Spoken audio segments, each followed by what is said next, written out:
Hey guys, and welcome to or back to the Pause in Pursuit podcast with your host, Summer Clark. How are we, guys? I'm actually recording this week's episode on the day that it comes out. It is currently 23 minutes past 3 p.m. and this comes out at 8 p.m. So this is one of the weeks where I leave it a bit close. I've just been super busy with work and lots of things going on. All good, all happy, life's good, but busy. So luckily I did plan this yesterday, this episode. So I've just got back from the gym, finished my day of work, and it is time to record. I'm laying on my bed in my nice freezing house because it is currently 25 degrees outside. Now, I don't know what's gone on, but I love it. However, today's a Wednesday, which means I did have agility training this morning, and agility in the heat is difficult. I'm saying this as someone who is going to be competing in Portugal in what will probably be in the 40s in less than 3 months, and it's 25 degrees, and I'm like, yeah, it's kind of too hot for agility. Lol. But anyway, I suppose that's why they're doing it early morning, late evening, but still. I need to acclimatise. I need this weather to keep up in the UK so I can acclimatise to it before I go abroad, please, because I'm not used to heat. I live in the UK and I barely go abroad. Lol. Okay. So let me give you guys a little life update first and foremost. So we had the IQ, so the International Qualifier. If anyone doesn't know what that is, it is how to qualify for the Team GB process next year, 2026. But because me and Arrow are on this year's team, all we need to do is just compete at 2 of the IQs throughout the year to be eligible for the tryouts next year. So 1 out of 2 complete, got the next one booked in at Nottingham, but at this one at Lincoln, honestly, I wasn't expecting fantastic results from Arrow because, again, if you follow me on social media, you probably saw that Arrow had a tooth extraction 3 weeks ago now. It was 2 weeks, 2 weeks before the IQ, so we missed 2 weeks of training, and we all know what Arrow does when he does no agility for even a small period of time. So I knew what I was going into, and he was certainly wild. However, he gave me a perfect seesaw and 2 out of 2 super smooth threadle wraps. Now, these 2 skills have been our main training focus lately, so I'm super happy. I came away with big checks in those boxes. I was really happy, especially about the seesaw. But threadle wraps as well, I'm moving into them 100% confident in his ability to do them now, which, again, if you've been keeping up with us since tryouts back in Feb and March, I wasn't, I was kind of pulling him too far the other way because I was scared he'd take the face side and then he'd question it and, potentially spin the wrong way. And it was just really messy and we did lose time on them. But now, I run straight at them and it's super smooth, super efficient. And yeah, I'm really pleased with those. And it just proves that training pays off, okay? And his seesaws, he's stopping on all of them, touch wood. That was me touching the wood on my bed that I'm currently laid on. But yeah, seesaws at the moment, I'm super happy with them. Like I said, we have really been working hard at them. And it just proves that, yes, I panicked after Crufts, for example, that he'd lost them forever. But there was no need because we knew why. We'd had 6 months out of competition. And, we're in April now. We're a couple of months, a month or so into getting back into proper competition. And they're back, or mostly back. I know he'll probably have a few that he still flies or is naughty on, but we'll just pop him back on and life will be good. So, yeah, so you can find our runs on social media at Pause in Pursuit, but the agility run I absolutely loved. He took off way too early on number 2 for some reason, which was a jump, and he crashed into it and the pole went flying. No idea why. He just took off so early, like when I slowed the video down, so early. I just misjudged it. Then he did his perfect seesaw. Then later in the course, I was sure he'd go for the jump instead of the weaves, because if you look at the video, they were very close, and usually he just flies straight over the first thing in front of him, which was the jump. So I stayed too far back, and he entered the second pole of the weaves. Now, he should have found the correct entry on his own anyway, but I definitely didn't help by hanging back. And he didn't actually look at the jump at all, which I was super thrilled, but also like, what? No way about. But he tried really hard in that run and everything else was beautiful. The jumping was the first run of the day. Now, this was the one I went into. Can you hear my toe clicking? What the hell? Anyway, jumping was the first run of the day. That was the one I went into kind of thinking, oh, he's going to be off his head. So yeah, I kind of knew what I was getting into going into that jumping, kind of had accepted what was probably going to happen. I knew he was on one when he took the jump instead of the weaves. Now, he had to cut in front of me to get to them. Like, the weaves were first. The weaves were there, so that was bizarre, but the ears clearly weren't awake yet. I was then way too optimistic to think I'd beat him down the middle straight. It was literally round the back, tunnel, jump, round the back. And I thought I'd stay on his right and beat him. That wasn't going to happen. I was way too behind. In hindsight, I should have crossed after 11, which was the backside, and threadle wrapped the jump at the top, because then I could have pulled him, away from the face side, because it was set up like that. But, that's my fault. And again, some really cool sections from him. So, yeah, I'm now looking forward to our busy upcoming show schedule. We've literally got pretty much something every weekend. We just need a break from these little setbacks, please, to get into the swing of things, This tooth extraction, like, how on earth? Someone tell me how he fractured. Yeah, he did. He fractured his tooth. Honestly, what is with me and him and fracturing things? Like, first I get a metatarsal fracture.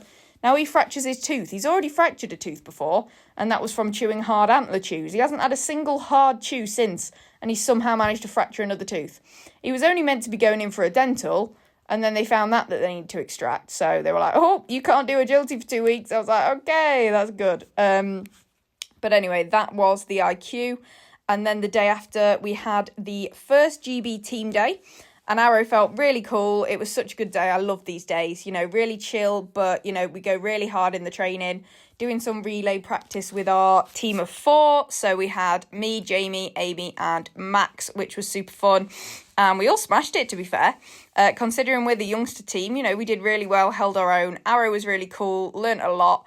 Some really super helpful things within that day. And yeah, overall, our connection is slowly starting to make a reappearance, I think. And I'm excited to push ourselves over the next few months and really get back to where we were at the end of last season. We're getting there, I can feel it. It's slow, but it's coming. And I'm excited to get there. But yeah, so a super fun weekend. We did try to make up for the 2 weeks of no agility before the weekend with some jump skills sessions in the garden, but it's just not quite the same for Arrow, is it? Or most dogs, I guess. I think competition setting is just so much different. They're so much more aroused, and yeah, it's really hard to simulate. So I kind of knew what I was going into that weekend, but no, it was a super fun weekend. And it was Friday, Saturday, which was really nice because on Saturday I thought it was Sunday, and then Sunday I woke up and thought it was Monday, and it was Sunday, and this was my first day off. My second full day off, like complete full day off of the year. And we're at the end of April. So all I did was go to the gym. I actually went with my mum, PT'd her, it was super fun. And then we just chilled, went into town, walked the dogs, stuff like that. It was great. So that was a really nice weekend. And yeah, so that is my life update. So today I'm going to be talking about a topic that I unfortunately have quite a bit of experience in, and that is overtraining. So why overtraining is killing your progress, okay? So I'm also going to tell you how to more effectively improve your agility game over time. So avoiding that overtraining, because overtraining isn't the way to get better results. I know sometimes we think the more we do, the better, but it's really not the case. Often less is more. I really go by that quote or mantra or motto, life motto, whatever you want to call it these days, because overtraining has completely screwed me over in several ways, not only with my agility performance, but with my own body and fitness, like injuries and gym performance and stuff like that. And also overtraining is completely applicable to dogs. And I was actually speaking with a client about this a few weeks ago, how, this person thought that they were doing the most by literally doing the most and training, doing sessions every day, multiple times a day and stuff like that. And the dog just completely lost drive. There wasn't any drive there, and we were kind of discussing this, and I was saying, let's have a break and see, because often, to be fair to Arrow, he does do better the more he does, But again, I wouldn't do multiple sessions in a day, if that makes sense. The more he does, I mean by competing at least once a week and training once a week. Like that's what I mean by, doing lots, not multiple sessions a day, or not even doing agility every day. So me and this client had a chat, and my advice was to back off, give her and the dog a break, which she did. She was actually going away anyway. And she's going to come back, and we're going to see, I think we're going to see so much more drive and enthusiasm in that dog. But yeah, overtraining affects dogs and us. So it's super important to understand what it is, signs that it's happening to you and your dog, and then how to avoid overtraining and make progress in a much more sustainable, healthy way. So first of all then, overtraining occurs when an athlete, both human and dog, doesn't adequately recover after repetitive, intense training. So, that's your agility training for you and your dogs, and also competing, and also stuff like fitness training, the gym, weightlifting, stuff like that, or if you're a runner, anything like that. And signs can include fatigue, so extreme tiredness in both you and your dog, declining performance, so, either declining or plateauing performance, so either getting worse or not improving at all. That's a major red flag. And also potential injury. So even if it's not major, it's picking up little niggles, stuff like that, which you'll know about, and you'll probably be able to tell in your dog as well. They might be extra tight when they go to physio, for example, if your dog goes to regular physio for maintenance, or, they might just seem stiff and uncomfortable around the house or on walks, or, maybe they've slowed down in agility, stuff like that. So there's overtraining, and then there's also overreaching, and a lot of people get these two things confused. So overreaching, as opposed to overtraining, is just tiredness and muscle soreness above and beyond what you typically experience that occurs when you don't sufficiently recover between sessions. So again, this is the same for you and your dog. So it's not overtraining quite, it can lead to it, but it's more just being, more tired than usual, and your body just being more sore and achy than usual. And this is because you're not recovering sufficiently between your training sessions or your competitions. So you may see this if you are not having rest days from the gym. You and your dog may see this if you are, doing some form of agility training every day, or just too frequently for you both. Overreaching usually happens after several consecutive days of hard training, like I just said, and results in feeling very run down, again, both for you and your dog. It's way more obvious in yourself than your dog, and that's why it's super important to try and avoid this, because it can be really hard to notice as such in your dog, and a lot of dogs will work through it, and then that could lead to, more serious consequences like injuries just popping out of nowhere, and you feel as though you haven't seen it coming, because maybe you've got one of those dogs that will just go and go and go. Luckily, the effects of overreaching can be easily reversed with rest. So if you see these effects in either you or your dog, you can just take a few days, take a week or a few weeks if you want. And yeah, usually this will just go away. You'll get rested. You'll come back brand new.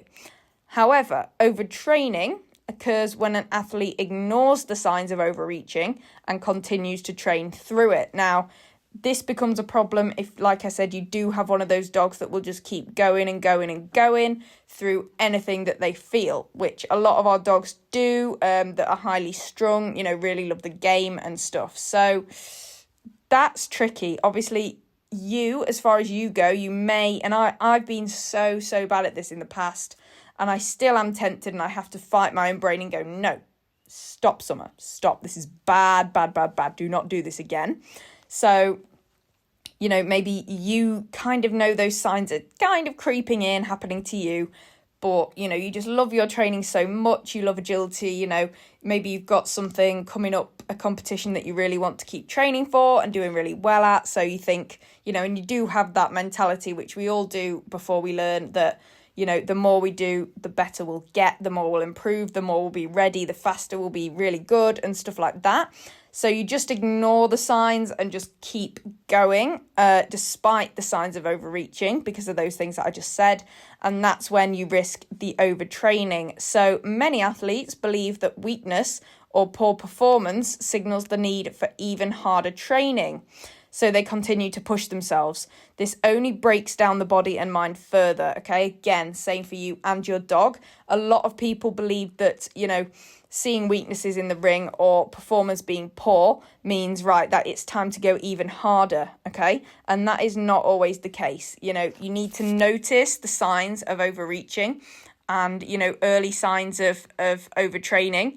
And then instead of pushing harder, you actually need to scale it back. And then you'll probably find that when you come back, you will make progress way better and, be able to work on your weaknesses and improve your performance way quicker and way more sustainably than if you just pushed on to begin with, if that makes sense, okay? And like I said, breaks down the body and mind in both you and your dog, leads to injury body-wise and mind as well. Burnout is a thing. I've got to the point a few times where I've just thought I don't want to do it anymore. Like I've just done way too much. I'm sick of it. And I've just, it's been a chore. Training session's been a chore. I haven't looked forward to competing. It's felt like a chore, something I have to do rather than want to do, which we don't want because agility is a hobby and we should love it and our dog should love it and it should bring us so much joy. Sounds cheesy, but I'm right. I'm right. And yeah, you can just get burnt out from it and it just ruins it. And then your dog as well, they can get bored of it. They can also start to think it's a chore, if they don't get to do much of anything else or if they're doing it day in, day out, take some time away, just let them be a dog, go for walks, you could maybe still do some tricks, just cuddle on the sofa, just normal stuff. And then both of you will actually come back way more refreshed when you do return to agility. So the issue when you do reach that proper overtraining then is that full recovery from overtraining is a lot more difficult than overreaching and can require weeks or, in extreme circumstances, months of time off from training, which is obviously what we don't want. And this is something that can be especially challenging for someone, which is pretty much all of us, whose lives revolve around their sport. So, agility, especially during the summer season, our lives do revolve around it and we want to be doing it most weekends. It's nice weather. We have more motivation to get out there and train than we did in the winter, perhaps. I know that's the case for me because it's actually warm and sunny now instead of freezing and dark.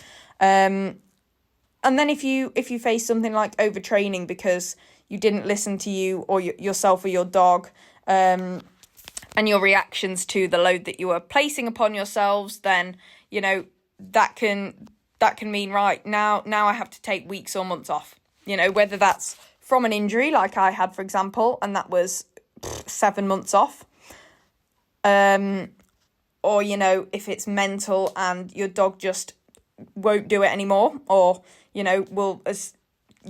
can tell, can't you, when a dog just doesn't want any of it, and there's no point pushing on then, is there? You ideally don't want to get to that stage. Again, same for dog injury. When an injury strikes, that's it. You have to have time out. Try not to get to that point, okay? So healthy sleep, nutrition, and mental wellness for you and your dog are critical in preventing overtraining. So that's making sure that you get lots of sleep and rest, as does your dog. Eating a good quality diet, again, both you and your dog. And mental wellness, so obviously mental health for you, reducing stress, etc. And then for your dog as well, giving them, letting them do normal dog things, not all just agility, going on your nice walks for their mental state, having a good relationship with you, etc. So these things are critical to prevent overtraining. And these must be part of your training regime for both you and your dog, just as much as the exercise and rest plan. So just as much as the agility training, and then, maybe you have a few rest days in your week or whatever you do, your regime that you currently have for agility. Healthy sleep, nutrition, and mental wellness need to be just as much of a part of your, daily, weekly regime that you've got with your dog, as much as the actual physical agility training, okay? That's very important. So training-related signs of overtraining then. We're going to do training-related signs and then lifestyle-related signs of overtraining. So starting off with the training-related signs. Unusual muscle soreness after a training session, which persists with continued training. So if you are feeling extra sore and it just continues, that's a sign. Same as with your dog, if your dog is appearing stiff, or if your dog, like I said, if you go to physio and they're really tight and it just persists as you keep training, that is a sign. Another sign is the inability to train or compete at a previously manageable level. So say the amount of competitions and training that you were doing before suddenly feels really, really hard on you, or your dog isn't, performing as well with that amount of shows and training sessions that you used to do. That means something's gone amiss, because, it's no longer manageable like it was before, but it was. So it's not now, which means that's a sign of overtraining potentially. Delays in recovery from training as well. So you don't feel rested or recovered after your training when you're going into the next session. And same for your dog, like I said in the first point. Big one is performance plateaus or declines. If you and your dog's performance in the ring are worsening or not getting any better despite training, including, when I say despite training, I mean despite training in a way that's efficient, as in you are training your weaknesses, you're going out there and training what you need to train. Even though you're doing that, you're still plateauing or getting worse. That is a huge red flag, okay? And then last, thoughts from you of skipping or cutting short training sessions. So like I said before, you don't want to do it anymore. It feels like a chore. You want to not go out and train, or you want to miss the competition, or you're out there training or competing and you're like, oh, you know what? Let's just go home. We've got 2 runs left, but let's just go home. Or you've only been out there, 5 minutes and you've done like 1 rep of training and you think, oh, that's enough, let's just go in, when you'd usually be out there for another 10 minutes, if that makes sense. Again, hard to know with your dog what thoughts they're having. They can't think, oh, I wish I wasn't doing this right now. But again, you can kind of tell with their body language and their general behaviour. Most of us can read our dogs super well. And then lifestyle-related signs of overtraining then, prolonged general fatigue. So just feeling tired for a prolonged period of time. Same with your dog, just acting tired and weary and fatigued and lethargic. I would say look out for signs of lethargy. I can never say that word. Lethargy. That sounds wrong. Lethargy. Lethargy. It's lethargy in your dog. Lol. Increasing tension, depression or irritability. I'm not doing very good with my words. So if you're feeling more irritable, down in the dumps, or stressed than usual, that's a lifestyle-related sign of overtraining. That means that your general lifestyle is basically overdoing you. Same for your dog. If your dog's behaviour has changed for the worse out of nowhere, that could be a sign of overtraining. So usually if a dog's behaviour changes, what do people recommend? They recommend getting the dog physically checked out first to make sure there's nothing physical wrong before they actually address a possible behaviour issue, if that makes sense. So physical is always ruled out first, which is why, a lifestyle-related sign of the overtraining is, or overdoing it is, behaviour change in both you and your dog, which you can tell in your dog. Inability to relax. So maybe your dog is restless, for example, when normally, they suddenly don't have an off switch. They can't relax. They're just restless and, maybe pacing a little bit more than usual. Same for you, if you feel fidgety or restless, or, you just can't chill out, you kind of feel wired all the time, that's a sign. Poor quality sleep, are you we know when we're not getting very good sleep. Is it taking you forever to fall asleep? Are you waking up in the middle of the night? Are you waking up still feeling knackered? Is your dog waking you up in the middle of the night? Etc., etc. Is your dog suddenly, waking up earlier than usual, etc. Lack of energy and decreased motivation, super, super obvious for us when we go into a session and we have a lack of energy and no motivation to train or compete. And then our dogs, we can tell if we start running them and they're slower than usual, or, distracted. Maybe they're showing displacement behaviours like sniffing that they wouldn't usually do, or looking around, or, getting up off the start line to go and sniff, or any displacement behaviours like that. And then you can tell when your dog doesn't want to be doing agility, can't you? You can tell when a dog just isn't feeling it. So that's what I mean. And then the last one, kind of does relate to dogs, no longer feeling joy from the sport. Like I just said, you can tell if your dog isn't enjoying themselves, and then if you just don't get that joy from what should be and started off as your hobby anymore, that could be a sign of just overdoing it. So now is the super important part. So how to avoid overtraining. So you need to listen to yourself and your dog, listen to your body and mind, and be really super aware of how your body feels and what's going on in your head. Don't ignore that, okay? If you need to really sit down and think about that, write it down. Anything, I know some people do journaling, anything that just brings your awareness to how you are feeling in yourself. And then your dog, be aware of their body language, learn about your dog, what's normal for your dog, what behavior is normal, what body language is normal, what agility performance is normal. And then if that changes, you'll be able to notice straight away and listen to that and act upon it accordingly. Keep a training log to keep track of yours and your dog's performance, okay? So after training sessions or competitions, you can, write down how you felt through it, how your dog was behaving through it.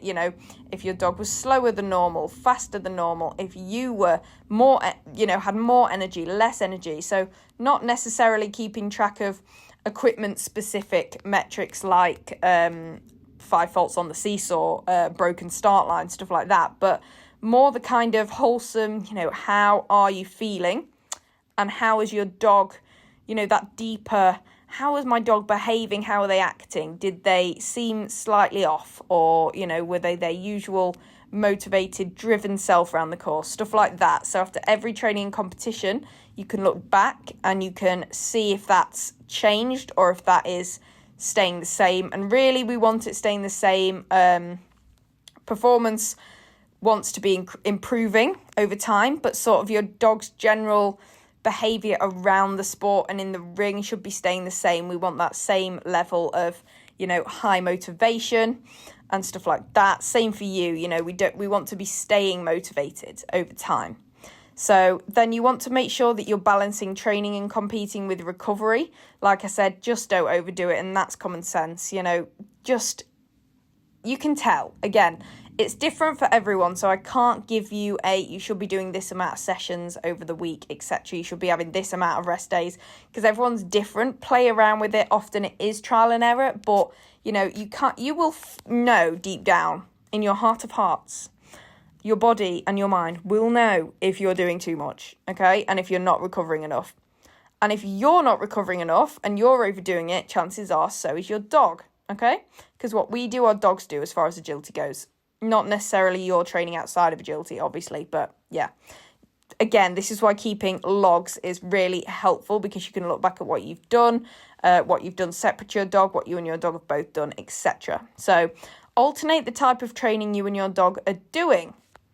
So don't just do the agility, training. You can go for walks and your dog is running about. They're still keeping fit.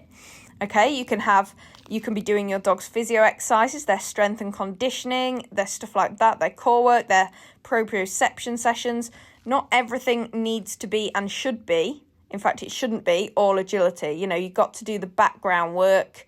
And not only is this imperative in, building your dog up to fitness for agility and avoiding injury and keeping them strong, but also it gives them a mental break and a little bit of a change, because anything that we overdo, we get bored of, and changing it up is super important. So same for you, instead of all just one thing, do lots of different things. For example, I do my agility, but I also do my weightlifting that keeps me fit. I do some swimming. Maybe you do a Pilates session every week. So just balance it. So you're still keeping active and making progress, but you're alternating the types of load you're putting on yourself.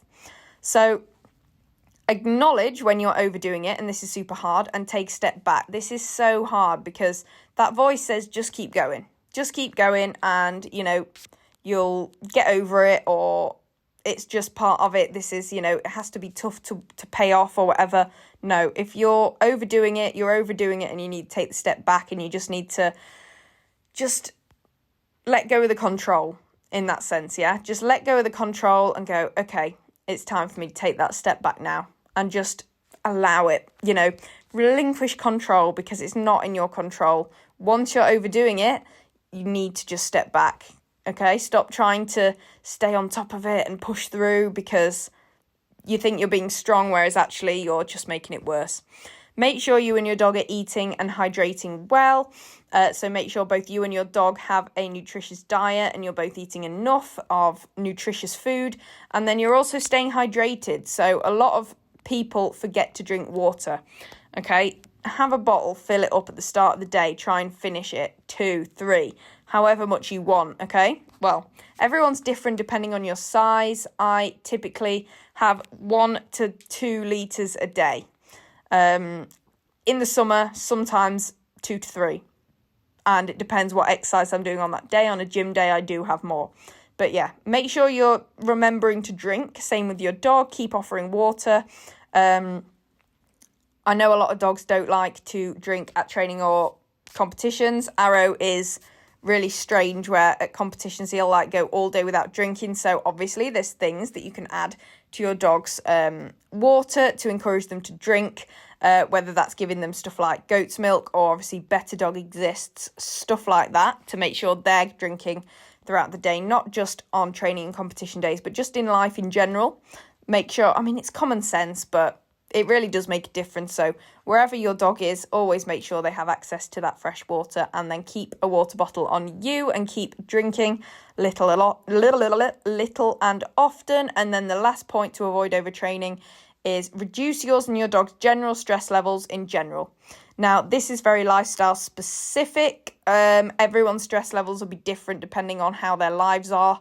You know, you got jobs, stuff like that. And then dog-wise, it's, you know, if they have to be left alone for a couple of hours in a day, that might trigger them. You know, your character, their character will all depend on stress levels. But again, it's common sense. Take measures to try and reduce stress in both of you where you can, you know, in just your day-to-day life, because this does impact your performance in sport, and it also affects your recovery. If you're super stressed, if your dog's super stressed, then recovery is not as effective, and you will struggle to recover because obviously it affects your sleep. It can affect appetite, stuff like that. So stress is huge. You want to be reducing that in yourself where possible, and also in your dog where possible, okay? So a lot of these things are general lifestyle factors, and they're not even specifically to do with agility, okay? So that was my spiel on overtraining. I hope you enjoyed my half an hour ramble there. Like I said, this is a super important topic. I have a lot of experience with it because it's happened to me so many times, and it's my own fault, and it's taken all this time for me to learn, you know, not to overdo it anymore. And I have researched into it more.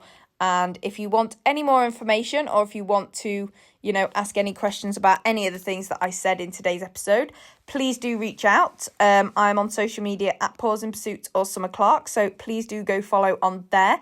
If you enjoyed the podcast episode today, or if you like the podcast in general, please do leave it a 5-star rating and review on Spotify and Apple Podcasts, wherever you listen to your podcast. That would mean the absolute world to me.